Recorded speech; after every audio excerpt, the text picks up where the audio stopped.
Hi everybody, I'm Bree the Plant Lady, and today I unexpectedly took on a gigantic project. Totally unintentionally, okay? Just gonna let you know, it started very innocently, just pruning some of the long branches from that weeping hackberry. Because it was drizzling, I'd been collecting seed, and then I started doing some cutbacks. And then I got to this south-facing property border, and well, I did some things that have needed to be done for a long time. So let me turn the camera around and show you the situation I've just created. All right, so it really did just start with collecting poppy seeds and then doing a cutback on this kufia because I've never cut it back before, and it occurred to me I should, because otherwise it gets like 10 foot tall and it hides the hydrangea behind it.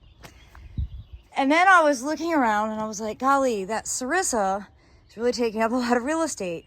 I should cut it back and pull out all of the suckering bushes. Then I got over here where the white top sedge, the rhynchospora, which is a native, had gone out of the pond and into the ground. And well, as you can see, I have completely pulled it all out. And I can't untangle it, and I really don't want this plant in this border because it's too aggressive. So though I love the papyrus, this is like King Tut, which has been here for like 10 years, it's been perennial. I've decided I'm going to go ahead and move that whole clump along with all the rest of the rhynchospora to the woods in an area where a lot of water collects, so it should do well. And I've decided to move all of the rocks that were in and around this pond to the woods, to the woodland edges, because I need it to help control water flow.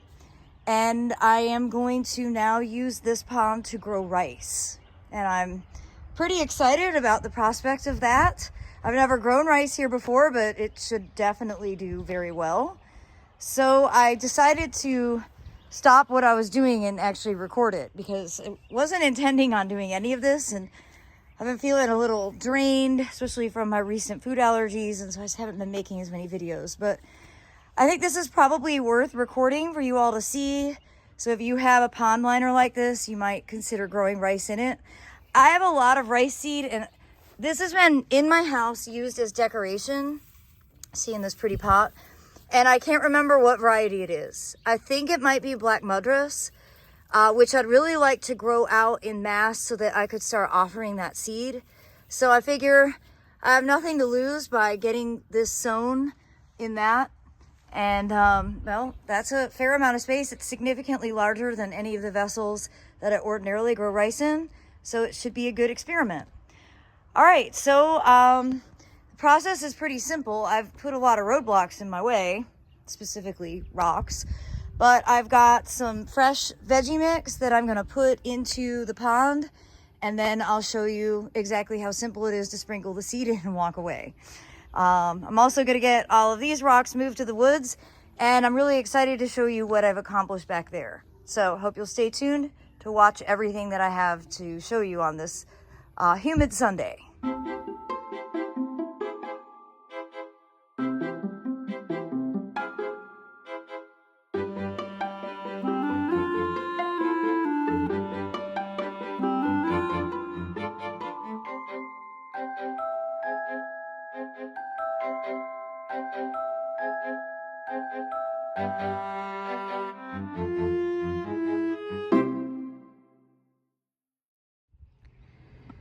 Well, as you can see, I have gotten it all cleared out and it looks neat and tidy.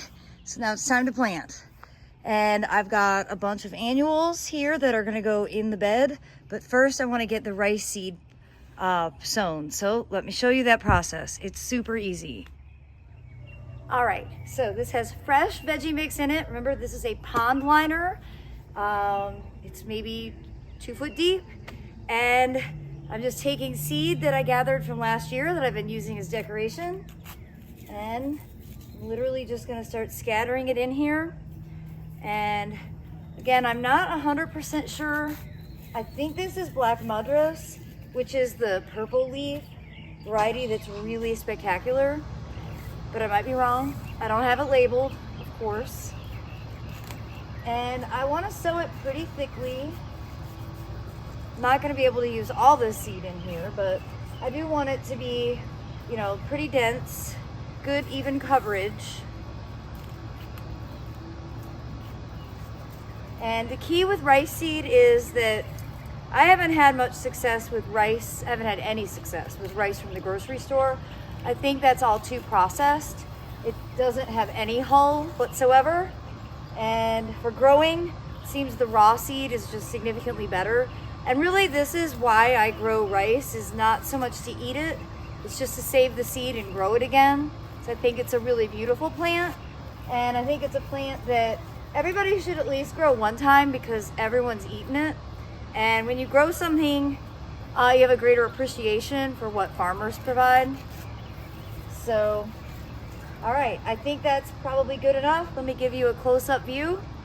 And I'm just gonna mix this in with my hands. All right, here we are. And I'm literally just gonna kind of do this, agitate it a little bit. And I'm not gonna mulch over it. I've learned my lesson. The mulch just pops off as it germinates, so there's no point in doing it. And we have rain in the forecast for tomorrow, so I'm not even gonna bother watering. And now I'm gonna go ahead and get the rest of these annuals planted. I've got bat-face kufia, El Brido, coleus, a mazel basil, some okra, and a mystery squash.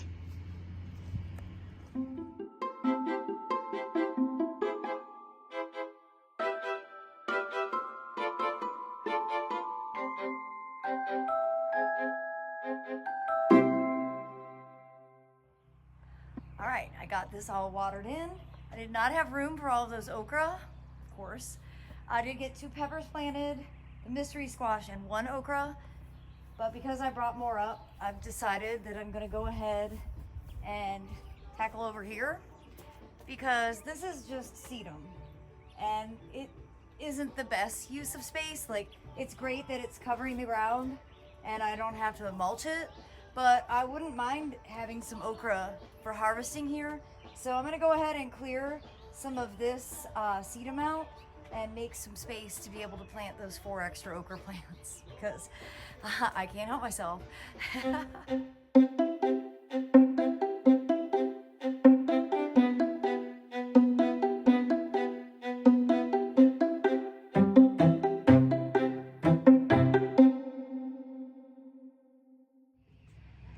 Well, all right. I've gotten 4 more okra and 2 more mystery melons or zucchini or squash, I'm not sure what they are, planted here. This is an easy access because, of course, literally there's a hose right next to it. And, well, I'm excited to be able to continue sharing updates to see how this big summer garden transformation continues to grow. As always, I hope this video will serve as inspiration, and I appreciate you tuning in. Thanks so much for watching, and happy gardening, everybody.